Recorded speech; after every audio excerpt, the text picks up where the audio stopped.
오늘 말씀의 제목이 성도로의 초대입니다. 거룩한 무리죠. 그리스도인이겠습니다. 그리스도인이 누굴까요? 오늘 1절에 보면 여기 우리가 그리스도인을 말하거든요. 믿음으로 의롭다 하심을 받은 사람. 성도는 믿음을 통해 의롭다라고 인정받은 사람입니다. 여기 오늘 교회 처음 오신 분도 계시겠지만 또 신앙을 가지고 또 믿음 생활을 해 가시는 그런 그리스도인도 함께 하시죠. 여기 성도된 분들 먼저 한번 생각해 보세요. 옛삶의 관성에서 자유로우신가요? 그러나 우리는 그리스도 안에서 새로운 존재됨을 동시에 느끼며 살고 있거든요. 그것을 1절 끝부분에 보면 하나님과 화평을 누리고 있다라고 말합니다. 과거 혹은 어떤 분에게는 현재일 수도 있겠는데 하나님은 두려운 분입니다. 하나님을 이렇게 자꾸 인식하는 것은 우리 안에 있는 죄성 때문입니다. 그러나 어느덧 어느 날 하나님에 대한 신뢰가 우리 마음에 생기는 그날, 그때 우리의 인식은 달라집니다. 어떻게 바뀌냐면 나의 죄와 허물을 사랑으로 감싸 안아주시는 마치 어머니와 같은 그런 하나님, 이것이 바로 화평이고 평화입니다.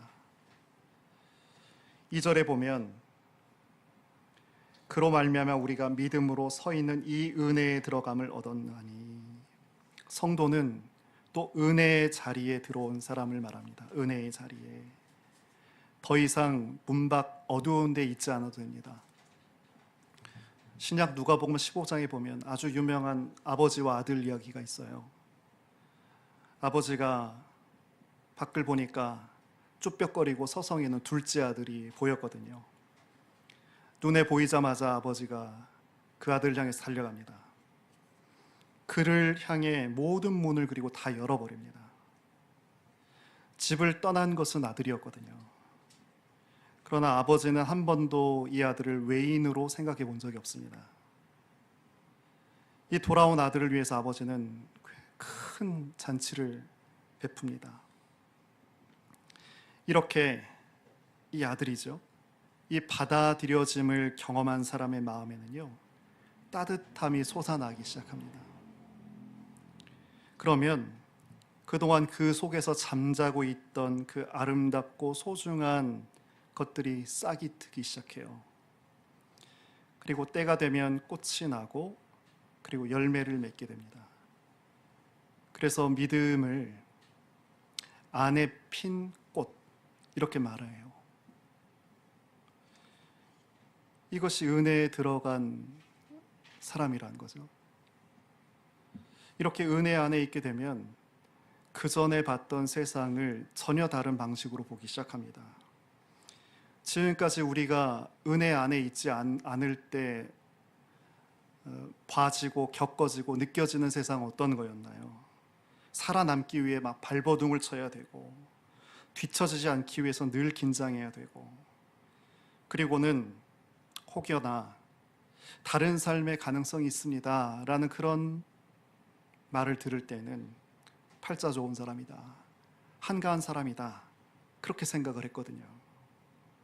그런데 그런 우리가 은혜 안에 서게 되면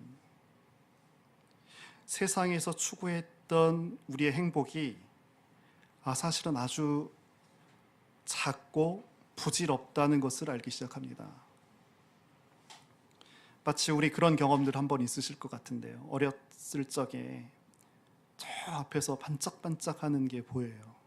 이게 뭔가 하고 누구보다 먼저 달려가서 그것을 얻으려고 달려가서 보니까 깨진 유리 조각인 거예요. 이스라엘 말 가운데 올람이란 말이 있습니다. 굉장히 큰 말이에요. 시간에 대해서도 표현하고 공간에 대해서도 표현하거든요. 그 공간은 세계라는 큰 것을 말하고 시간은 ages, 영원 이런 것까지 다 말합니다. 근데 똑같은 어원에서 나온 내올람이란 말도 있습니다. 이것은 숨겨진, 감춰진 이런 뜻을 갖고 있어요. 그러니까 세상에 이제 은혜 안에 서게 되면 이 세상에 숨겨진, 감춰진 이란 뜻도 있다고 했잖아요. 그런 것을 보게 되는 거죠. 그래서 성경에 보면 땅에 피는 풀꽃 하나, 흐르는 시냇물, 또 하늘을 나는 새, 이런 것들을 그냥 무심코 무심히 바라보지 않게 되는 거예요. 오늘 다들 형편이 다 조금씩 다르겠지만 과거 50년 전으로 해서 우리의 현재 형편을 비교해 보면 사실 우린 육체적으로 굉장히 풍요한 그런 세상을 살고 있잖아요. 그런데도 이상하게도 여전히 우리 마음은 채워지지 않는 그런 헛헛함, 이런 것을 갖고 있거든요. 왜냐하면 정말 봐야 할 것을 보지 못하고 있고 꼭 누려야 할 것을 누리지 못하기 때문에 우리 마음이 빈곤한 거죠. 바울은 성도는 품게 되는 꿈이 있다라고 말하고 있습니다. 그 2절인데요. 그 은혜에 들어감을 얻었으니 다음에 하나님의 영광을 바라고 즐거워한다. 하나님의 영광에 이르는 소망을 품고 자랑하는 그런 삶이 이어진다는 거예요. 그러니까 여기서 하나님의 영광을 우리가 만나게 되면 영생을 한다는 거겠죠. 근데 이것은 우리가 죽고 나서 누리게 되는 그것만을 말하지 않습니다. 이 영원한 삶이라는 것은 지금 이곳에 우리가 살아가면서도 누릴 수 있는 거기 때문에 그렇습니다. 어느덧 우리가 하나님의 마음을 헤아리면서 살게 되는 거예요. 그 깊이, 그 숨겨진, 또 감춰진 하나님의 뜻들을 하나씩 이 만물을 바라보면서 느껴가면서 하나님 마음을 우리가 하나씩 헤아리게 되잖아요. 이것이 바로 이 영생의 문지방을 넘는 그런 것이거든요. 그래서 오늘 로마서를 사도 바울이 기록을 했습니다. 이 바울이 이것이 너무 좋아요. 예수님 만나서 누리는 이런 기쁨이 있고 자유함이 있었는데 이것을 많은 사람들하고 나누고 싶었습니다. 이 당시 세계는 지중해를 둘러싼 그 나라들입니다. 여기에 각 곳을 다니면서 이 복음을 나눴는데 가는 곳마다 박해를 받았고 의심의 눈초리를 받았고 병을 고쳐줬는데도 오히려 돌에 맞아서 죽을 뻔도 했고 심지어 감옥도 갇혔고 또 테러의 위협도 받아야 했습니다.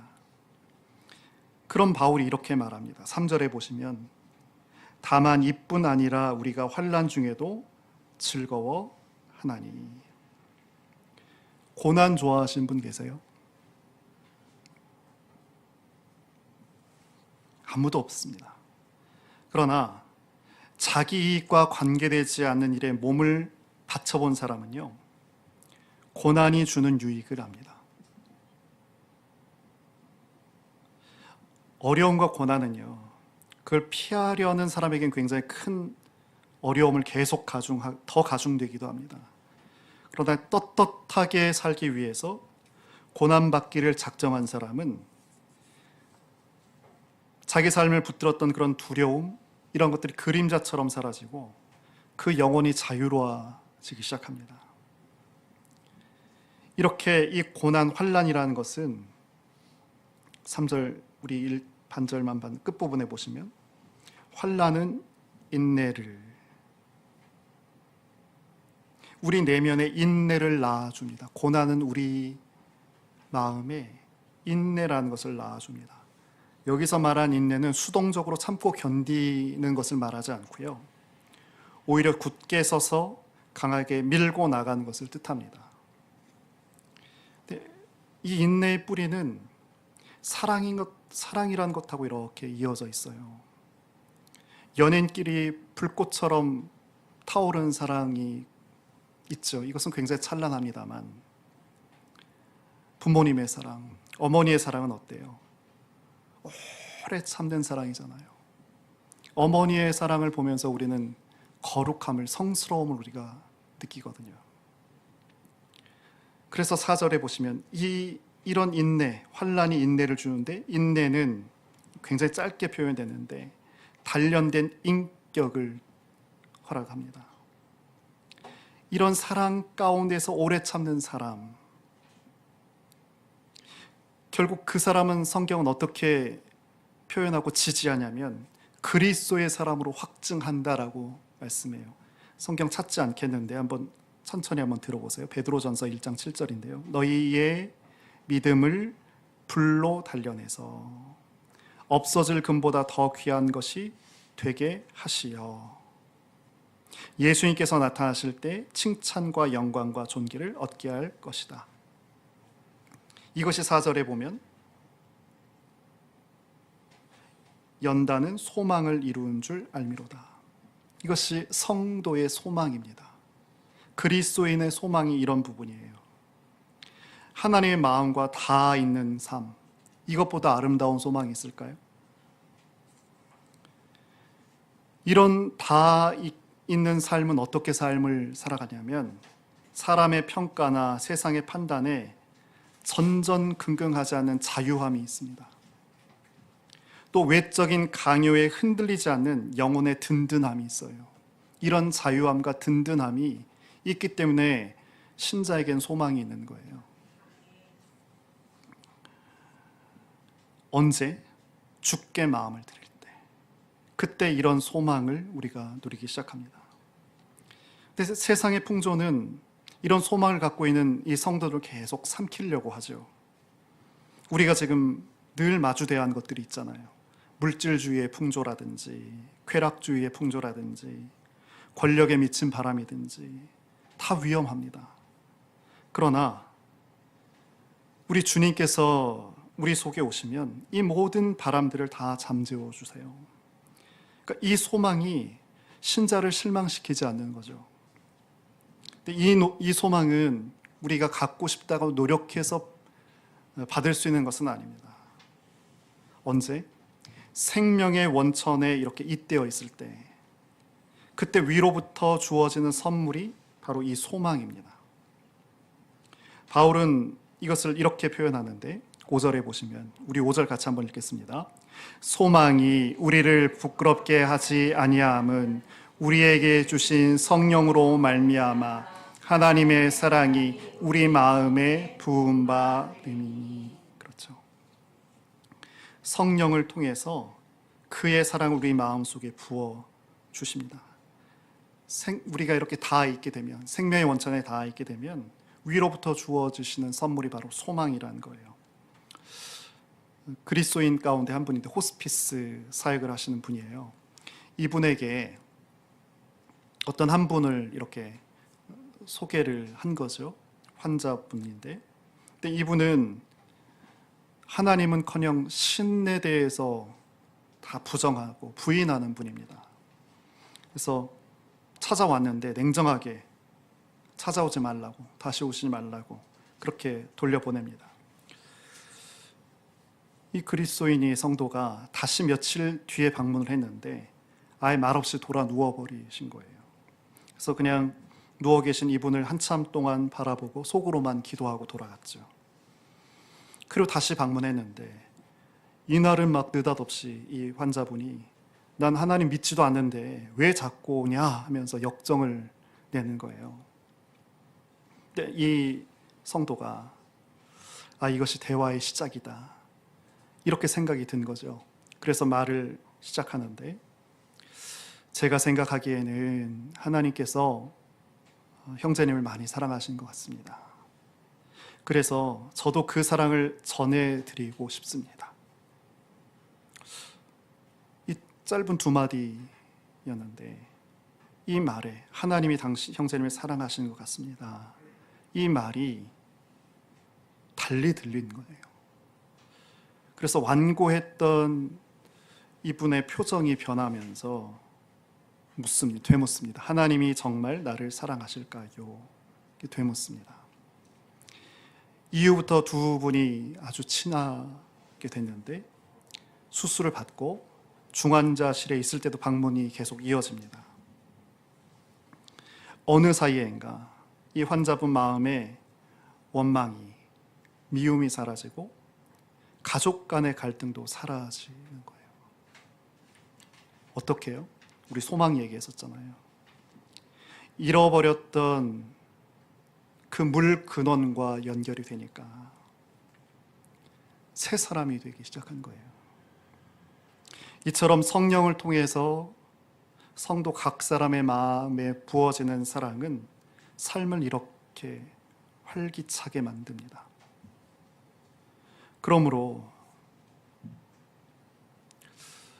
우리 주님을 사랑하시는 성도분이시라면 이 사랑을 누군가에게 나눠줄 수 있어야 돼요. 그 사람이 사회적인 약자이건 불의한 세상에서 살 권리를 빼앗긴 분이건 가만히 보면 이 땅에서 이 사랑에 목말라 하는 분들이 적지 않습니다. 근데 용기를 내서 그분들에게 우리가 다가가게 되면 성도의 능력은 계속 커지는 것이고 동시에 세상은 더 따뜻해지는 거죠. 그리고 이제 6절과 11절인데 다시 우리 나눴던 내용들을 다시 한번 요약하고 다시 6절에 11절을 좀 보려고 합니다. 지금 성도에 대해서 우리가 얘기하잖아요. 성도는 믿음으로 의롭다 하심을 받은 사람인데 세 가지 1절을 보면 하나님과 화평한 사람, 두 번째는 은혜의 자리에 나아간 사람, 영광에 이르게 되는 소망을 품는 사람, 3절. 이것이 성도예요. 물론 이것이 다 은혜 안에 있는 것인데 은혜에 있다고 해서 우리가 세상의 환난, 고통을 다 벗어나진 못하죠. 세상에 위험 없는 곳이 있던가요? 더구나 악한 영이 지배하는 세상은 이렇게 빛으로 살려는 이들을 곱게 보지 않습니다. 그래서 바르게 살려고 하는 사람을 조롱할 때도 있고 박해할 때도 있고 길들이려고 하기도 합니다. 그러나 주님의 사랑을 이렇게 경험한 사람들, 성도입니다. 성도는 이런 어려움을 겪으면서도 낙심을 하지 않나요? 지금 우리가 하나씩 짚었습니다. 바울이 말하잖아요. 그런 고난이 인내를 낳고 그 인내는 성도에게 단련된 인격을 이루어주고 그래서 어지간한 바람에도 흔들리지 않는 그 인격의 중심을 얻게 되는 거죠. 그런 사람이 바로 성도, 소망의 사람이라는 거예요. 성도는요, 자기의 가능성이 아니고 하나님의 가능성을 붙들고 살기 때문에 낙심을 하지 않습니다. 현실이 아무리 곤고해도 절망의 노래를 부르지 않습니다. 이러한 소망은 성령을 통해서 성도의 마음에 부어 주시는 하나님 사랑의 뿌리를 내리고 있기 때문에 쉽게 쓰러지거나 망가지지도 않는 거예요. 자, 이렇게 우리가 다 이제 기억을 다 더듬어 보시고 기억하시면서 이제 6절부터 이런 사랑이 무제약적임을 설명하는데 세 가지 때를 말합니다. 6절 보시면 우리가 처음에 아직 연약할 때, 그리고 8절을 보시면 우리가 아직 죄인 되었을 때에, 10절을 보시면 곧 우리가 원수 되었을 때에. 표현은 세 가지인데 내용은 한 가지예요. 이 모든 때 함께 어떤 것을 말하냐면 우리가 하나님 은혜 안에서 살지 못할 때의 우리의 모습, 그것을 설명하고 있습니다. 이후 로마서 오늘 5장인데 7장을 가보면 바울이 고통스러운 자기 분열을 고백합니다. 내가 선을 행하려는 의지는 있는데 그것을 실행하지 못한다. 이것은 여기 계신 저와 여러분도 다 경험해 보시는 거잖아요. 우리는 좋은 사람이 되고 싶거든요. 누군가의 따뜻한 이웃이 되고 싶고, 낯선 사람을 환대하는 사람이 되고 싶고, 또 불의에는 저항하는 사람이 되고 싶고, 웃음이 있으면서 겸손한 사람이 되고 싶어요. 그러나 우리의 현실은 그렇지 못하거든요. 이기적이고 경계심이 많고 비겁하고 거칠고 퉁명스러우면서 교만하거든요. 독일의 유명한 철학자 칸트가 우리 사람을 이렇게 비유했습니다. 비틀어진 나무로 만들 수 있는 직선 없는데 이것이 인류다, 사람이다. 비틀어진 나무로 직선을 만들 수가 없잖아요. 근데 그런 존재가 우리 사람이라는 거예요. 그러니까 인간 속에 깊이 있는 이 죄성을 이 철학자는 본 거죠. 늘 우리는 나를 세상의 중심으로 딱 놓는단 말이에요. 그리고 말하고 생각하고 그리고 행동합니다. 그러니 당연히 하나님의 뜻은 거슬리면서 살 수밖에 없죠. 이것이 바로 우리가 아직 약할 때, 우리가 아직 죄인 되었을 때, 우리가 하나님의 원수일 때, 이때 무엇이 허락이 되어졌어요? 십자가의 사랑이 우리에게 베풀어집니다. 우리에게 어떤 자격이 있어서가 아니고요. 우리가 하나님의 백성이 된 것은 우리 속에 어떤 가능성이 조금이라도 발현이 됐기 때문이 아니고요. 죄인이어도 사랑으로 감싸 안으시려는 하나님의 선행적인 사랑 때문이라는 거죠. 그럼 김달진 시인이라고 아세요? 제 아들이 지난 월요일 날 진해 해군으로 입대했거든요. 그래서 진해 보다가 발견한 시인인데, 승려 출신의 시인 김달진. 이 동국대 전신이 승가대학이었는데 거기 나왔고, 동아일보에서 기자도 했고 교사도 했고 한학자입니다. 평생을 불교를 잘 전하려고 했던 애쓴 분인데, 이분이 십자가에서 숭고한 사랑과 참 사람의 기름을 보아냅니다. 스님이신데, 산거일기라는, 그래서 십자가를 이렇게 표현하는데 전 너무너무 참 이분 스님이신데 참 정말 십자가를 바르게 알고 있는 분이네, 그렇게 느꼈거든요. 들어보시죠. 이때처럼 십자가입니다. 인간의 잔악성을 보인 일은 아직 인류의 역사에 없었으리라. 그러나 이때처럼, 십자가 때처럼 인간의 깊은 사랑과 신뢰를 세상에 보인 일은 역사의 어느 곳에도 보이지 않으리라. 십자가를 정말 잘 이해한 분이죠. 그는 불자입니다. 그러나 이 십자가의 사랑을 그냥 머리로만 짐작해 본 게 아니고 존재 전체로 한번 이 십자가를 이해해낸 것 같아요. 어떠세요? 이런 경험을 갖고 계신가요? 근데 아직 없더라도 낙심할 이유는 없습니다. 왜냐하면 우리의 삶이라는 이런 긴 과정이 있잖아요. 이 과정에 이때는 시시각각 선하시고 사랑이 많으신 하나님께서 다가오시기 때문에 그렇습니다. 여러분 6절을 보시면 여기 아주 특별한 표현이 있는데요. 우리가 아직 연약할 때 기약대로, 이 기약대로가 제때에, 혹은 영어로는 the right time이라고 하거든요. 제때에.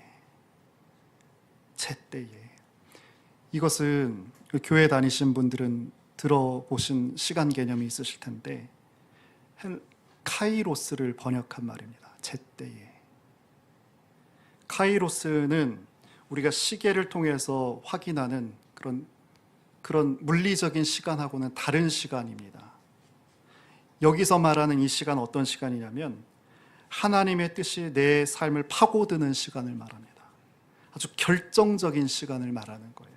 이 시간이 의미가 있고 우리가 눈여겨봐야 할 시간입니다. 혹시 오늘 교회 첫 발걸음을 하셨어도 아니요, 저는 그렇게 생각하지 않아요. 그렇더라고요. 가만히 한번 생각해 보세요. 지나오셨던 한번 인생을 한번 이렇게 살펴보세요. 우리 한 분 한 분에게 이런 카이로스적인 순간이 분명히 있으셨을 거예요. 그리고 이 경험을 비껴가지 않고 맞이하셨던 분들은 자기 운명의 지침을 돌려놓고 사라졌다. 이 때가 이렇게 고백할 수밖에 없습니다. 이 날이 분명하게 각인이 되는 그 사람은 성도겠죠. 이전과 같은 사람이 되지 못합니다. 우리가 이런 장면을 성경에서 확인할 수 있는데 예를 들면 이렇습니다. 갈릴리 해변에서 예수님의 부르심을 받은 그 순간을 간직한 사람이 있죠. 베드로였잖아요. 또 다메섹에 예수 믿는 사람을 핍박하려고 갔던 바울이 있었는데 사울아 사울아 내가 어찌 나를 핍박하는가 이런 책망을 들었을 때가 오늘 이 로마서를 기록한 바울에게 있어서 카이로스의 시간이었을 거죠. 이렇게 극적인 시간이 아니었어도요, 하나님의 은총이 우리를 확고하게 감싸고 있음을 경험할 때가 성도에게는 있어요. 근데 만약에 그것이 없으시다면 오늘 이 시간이 그 시간이 되었으면 좋겠어요. 하나님의 은혜는 너무 이르지도 않게, 너무 더디지도 않게 그렇게 다가옵니다. 단지 우리가 좀 조급할 뿐인데, 그래서 그 시간을 인내하지 못할 뿐인데, 제가 좋아하는 그 그리스 문학, 현대 그리스 문학의 대표자가 그 니코스 카잔차키스라는 분이에요. 교회에서는 핍박을 받았는데 정말 하나님을 사랑한 그런 작가예요. 근데 이 분이 어떤 작품에도 그렇고 자서전에도 이 예화를 기록했는데 한번 들어보시죠. 산길을 걷다가 올리브 나무에 매달린 유충을 발견했습니다. 유충은 생명이 깨어나는 과정에 거의 막바지에 이른 것 같습니다. 고치 속에 갇혀있는 미래의 나비가 햇빛으로 뚫고 나올 시간을 기다렸습니다. 하지만 이 깨어남의 시간은 너무 더딥니다. 그래서 자리에 앉아 유충의 따뜻한 입김을 불어넣기 시작했습니다. 그러자 유충의 등이 찢어지더니 연두빛 나비가 나왔습니다. 나비는 힘겹게 날개를 펴려고 애쓰는데 날개는 겨우 반쯤 퍼지다가 멈춥니다. 그리고 나비는 영영 날개를 펴지 못합니다. 영원한 법칙을 어기고 서둘렀기 때문에 나비를 죽이고 말았다라는 그런 자책감, 이것이 오랫도록 이 니코스 카잔차키스의 마음을, 영혼을 어지럽게 했습니다. 그가 이렇게 고백했거든요. 들어보시죠. 카이로스 얘기하면서 이런 말씀 드리는 거예요. 인간은 서두르지만 하나님은 그렇지 않다. 그렇기 때문에 인간의 작품은 불확실하고 불완전하지만 하나님의 작품은 결점이 없고 확실하다. 나는 영원한 법칙을 다시는 어기지 않으리라 맹세했다.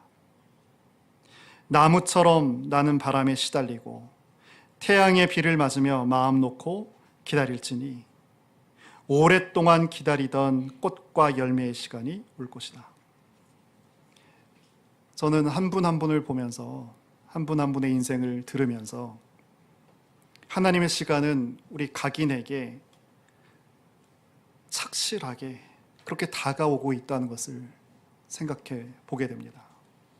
다만 우리는 오늘 이런 말씀, 또 하나님께서 우리를 이렇게 사모하시고 사랑하시는 거잖아요. 우두커니 기다리고만 있는 것이 아니고 예수님께서 이런 길을 앞서 걸으셨거든요. 그 길로 우리도 뚜벅뚜벅 걸어가는 거예요. 형이 자기를 죽일까 봐 무서워서 달아났던 야곱이라는 사람이 있습니다. 빈들에서, 광야에서 돌로 베개 삼아 잠을 자고 있었는데 꿈에 특별한 꿈을 꾸게 되는데 그 꼭대기가 하늘에 닿은 사다리, 층계를 봐요. 근데 이 층계를 따라서 천사들이 오르고 내리는 모습도 봅니다. 그 모습을 다 보고 있었는데 하나님께서 야곱에게 오셔서는 너를 보호해 줄 것이고 너와 동행해 줄 것이고 너에게 복을 허락할 거야. 이것을 경험한 야곱이 이렇게 고백합니다. 창세기 28장 16절인데 들어보세요. 하나님께서 분명히 이곳에 계시는데도 내가 미처 그것을 몰랐다. 이곳은 장소 베델이 맞거든요. 베델이라는 곳입니다. 그러나 지금 하나님께서 분명히 이곳에 계시는데 내가 미처 그것을 몰랐다. 이 고백 가운데 이곳은 지금 장소 베델을 말하는 게 아니에요. 베델 맞지만 베델을 말하는 게 아닙니다. 우리가 믿음으로 눈을 뜨게 되면 우리가 사는 현장이 하나님이 계신 곳을 알 수 있다는 이 말이에요. 야곱은 그것을 깨달은 거예요. 내가 일하고 있는 현장이, 배우고 있는 현장이, 가정의 현장이, 예배의 현장이, 사귐의 자리가 그 어디라도 하나님의 현존의 장소이라는 것을 우리가 아는 거죠. 이렇게 깨달은 하나님의 사람 성도는 함부로 살지 않습니다. 생명의 주인이신 하나님을 모시고 사는 사람은 자기 이익을 위해서 누군가를 몰아세우지 않습니다. 배경이 되어줄 사람이 없다 해서 약한 이들을 함부로 대하지 않습니다. 설당을 잃어버려서 떠들고 있는 사람들을 얕잡아 보거나 비인간처럼 대하지도 않습니다. 하나님은 이처럼 척박한 땅에서 생명을, 평화를, 우정을, 환대의 이 씨를 뿌리는 그런 사람을 통해서 당신의 모습을 드러내십니다. 이것이 굉장히 거룩한 소명이 되는 거죠. 성도는 이때 비로소 십자가의 사랑에 눈을 뜨게 됩니다. 이제 끝으로 12절에서 15절까지 말씀을 보려고 합니다. 제가 목회자로 살면서 여러 성도님들과 대화를 했었거든요.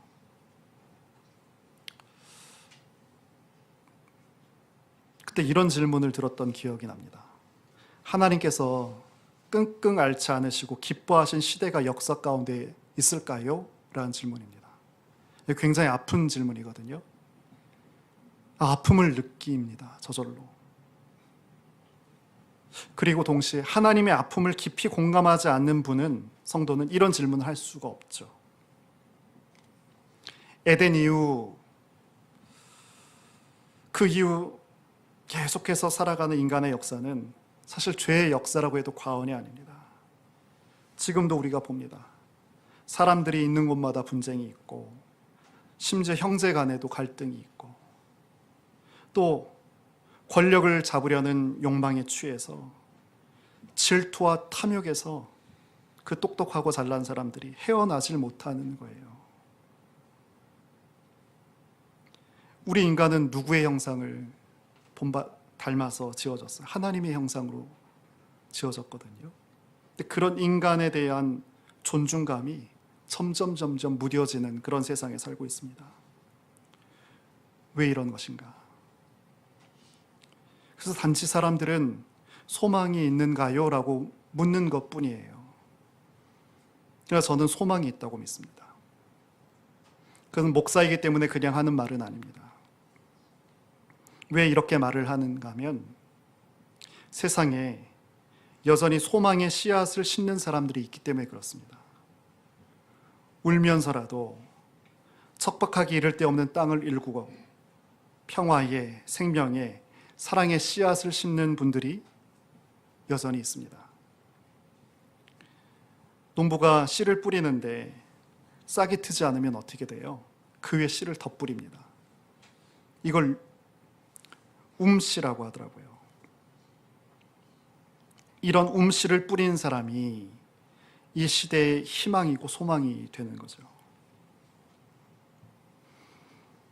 이러한 사람들, 저는 그를 성도라고 보는데, 세상을 보시면서 진노하신 하나님의 팔을 붙들고 있는 사람이죠. 그러니까 이런 사람들이 다 사라질 때까지 소망은 결코 죽지 않습니다. 물론 우리가 보는, 맞이하는 세상은 여전히 암담하고 우울합니다. 그래서 바울은 이런 세상이 어떻게 도래되었는지를 설명하려고 인류의 첫사람 아담을 소환합니다.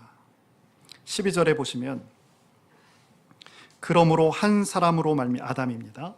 죄가 세상에 들어오고 죄로 말미암아 사망이 들어왔으니 이와 같이 모든 사람이 죄를 지었으므로 사망이 모든 사람에게 이르렀다.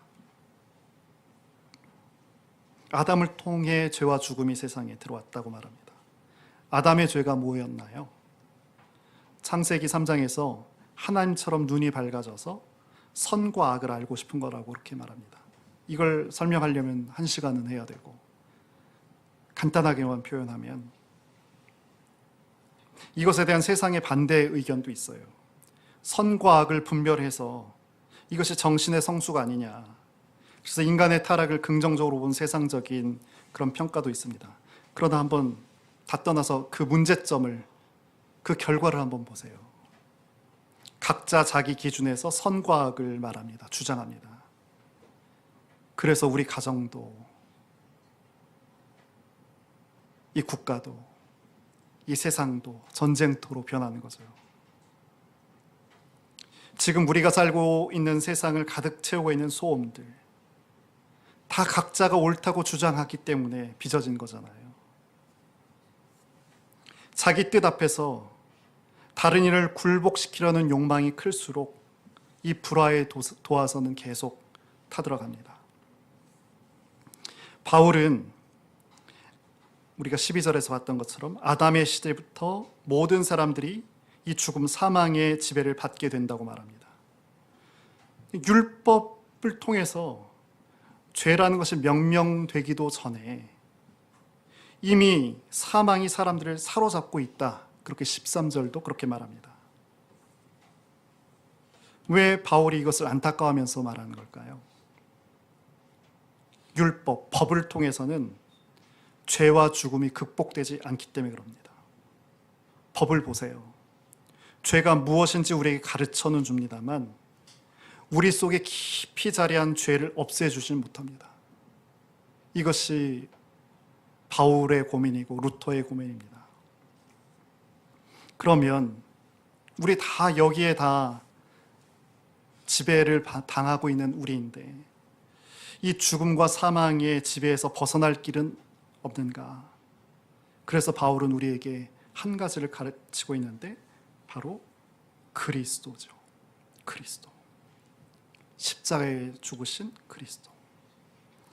아담 한 사람으로 세상에 죽음이 들어왔던 것처럼 15절을 보실까요? 우리 마지막 절로 읽었는데, 그러나 이 은사, 이 은혜, 선물입니다. 선물. 그 범죄, 아담을 말합니다. 같지 아니하니 곧 한 사람 아담의 범죄를 인하여 많은 사람이 죽었은즉 그러나 더욱 하나님의 은혜와 또한 한 사람 예수 그리스도의 은혜로 말미암은 선물은 많은 사람에게 넘쳤느니라. 옛 말투라 이렇게 좀 어렵습니다만 아담으로 세상에 죽음, 사망이 들어왔지만 한 분 예수를 통해서는 세상에 생명이 유입됐다, 이 말씀입니다. 성도는 이 십자가의 길을 걷는 사람들이에요. 십자가를 바라보면서 걷는 사람들입니다. 이 길을 걷는 것이 조금 어렵더라고요. 그런데 함께 가는 동료가 있으면 용기가 납니다. 예수님의 마음에 공명하는 이가 있다는 이 사실만으로 절망에 떠내려가지 않더라고요. 그리고 현실의 어둠에도 지배받지 않게 되더라고요. 하나님이 살아계시다는 사실을 상기시켜주는 그런 성도를 만날 때마다, 그래서 성도된 우리는 뚜벅뚜벅 이 십자가의 길을 걸어갈 수 있습니다. 그래서 여기 계신 성도분들을 서로를 보면서 우리는 하나님께서 보내주신 사람으로 알아야 되는 거예요.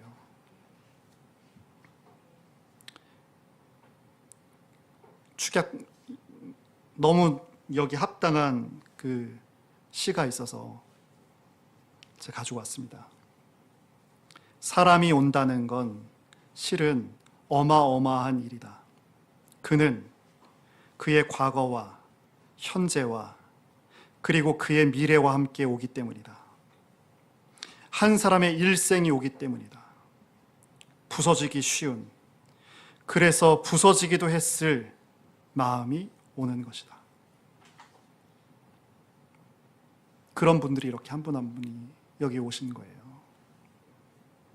그래서 이상적인 공동체를 찾으려 하지 말고, 중요한 것은 하나님이 오늘 우리 곁에 데려다 놓으신 이들을 사랑하는 거예요. 그분들과 더불어서 일치를 이루고 하나님의 약속을 실천하는 거죠. 하나님의 복음에 의해서 우리가 한 사람이 변하게 되면요, 우리 가정도 교회 공동체도 따라서 변하게 됩니다. 우리가 바로 그 사람이 되어야 합니다. 예수님께서 앞서가신 그 길을 주저하지 말고 용기 내서 따라가는 거죠. 그래서 섣불리 희망의 노래를 부를 것도 아니고 질의 절망에 사로잡힐 것도 없습니다. 묵묵히 그 길, 십자가의 길을 향해 갈 때 성도된 우리는 세상이 주지 못하는 그 화평을 하나님과 누리게 됩니다.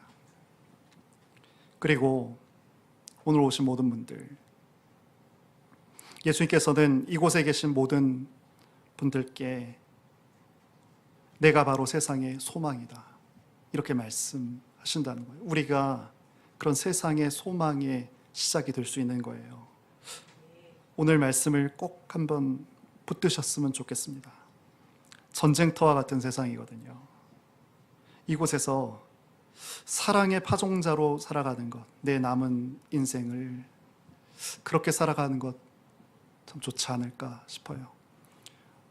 참빛교회는 그런 교회가 되기를 원하고, 비록 작고 또 세상적으로 자랑할 것은 특별히 없지만 하나님께서 가르쳐 주신 것을 정직히 지켜내고, 잘 힘들어해요. 부족해서 힘들어하지만 결코 놓지 않고